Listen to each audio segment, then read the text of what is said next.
دوستو عثمان غازی ایک بہادر سپاہی اور انصاف پسند جنگجو تھے۔ انہوں نے سن 1299 میں سلطنت عثمانیہ کی بنیاد رکھی تھی، جو آگے چل کر 623 سالوں تک قائم رہی تھی۔ دوستو آج کی اس شاندار ویڈیو میں ہم لوگ سلطنت عثمانیہ کے بارے میں جانیں گے، تو چلیے اپنی اس ویڈیو کو شروع کرتے ہیں۔ دوستو سن 1299 میں عثمان غازی نے اس سلطنت کی بنیاد رکھی تھی اور آگے چل کر یہ سلطنت بے حد طاقتور بن گئی اور 623 سالوں تک قائم رہی۔ عثمان اور اورحان غازی کی لیڈرشپ کے اندر یہ سلطنت کافی آگے بڑھی اور دوستو سن 1453 میں عثمانیہ سلطنت کے ہی 21 سالہ نوجوان سلطان محمود فاتح نے قسطنطنیہ کو فتح کر لیا تھا اور ہزاروں سالوں سے قائم بازنطینی سلطنت کو بھی ختم کر دیا تھا۔ دوستو محمود فاتح ایک قابل سلطان تھے، اسی لیے انہوں نے ہر کسی کو قسطنطنیہ میں رہنے کی اجازت دی تھی، چاہے وہ مسلم ہو یا عیسائی یا یہودی، کوئی بھی اس شہر میں رہ سکتا تھا۔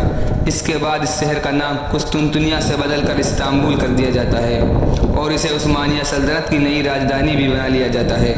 لیکن دوستو عثمانیہ سلطنت ابھی بھی اپنے چرم پر نہیں پہنچی تھی۔ دوستو سلطان سلیمان اور ان کے والد سلیم اول کے دور میں یہ سلطنت بے حد طاقتور بن گئی تھی۔ دوستو سلطان سلیمان نے اس سلطنت کی سرحدوں کو کافی سارے علاقوں تک پہنچایا اور دوستو سلطان سلیمان کے دور میں یہ سلطنت اس وقت کی سپر پاور بن گئی۔ دوستو یہ سلطنت بے حد بڑی اور طاقتور تھی۔ اس سلطنت کا ایریا 52 لاکھ اسکوائر کلومیٹر پر تھا اور یہ 3 مہادیپ یعنی کہ ایشیا، افریقہ اور یوروپ پر پھیلی ہوئی تھی۔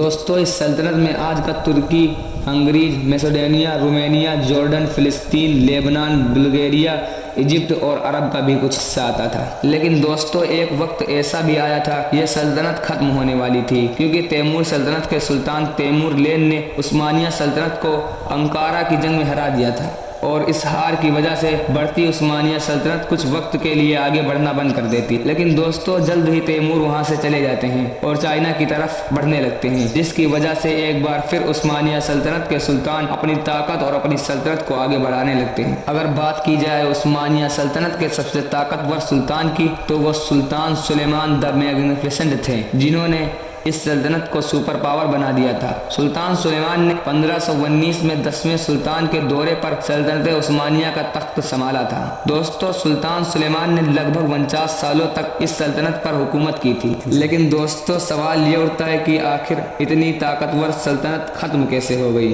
دوستو فرسٹ ورلڈ وار کی شروعات میں سلطنت عثمانیہ کافی کمزور ہو گئی تھی اور پھر اس کے بعد سن 1914 میں سلطنت عثمانیہ نے جنگ میں حصہ لے لیا اور جرمنی، ایشیا اور ہنگری کے ساتھ ہاتھ ملا لیا اور اس کی وجہ سے 623 سالوں سے قائم ایک عظیم الشان سلطنت ختم ہو جاتی ہے۔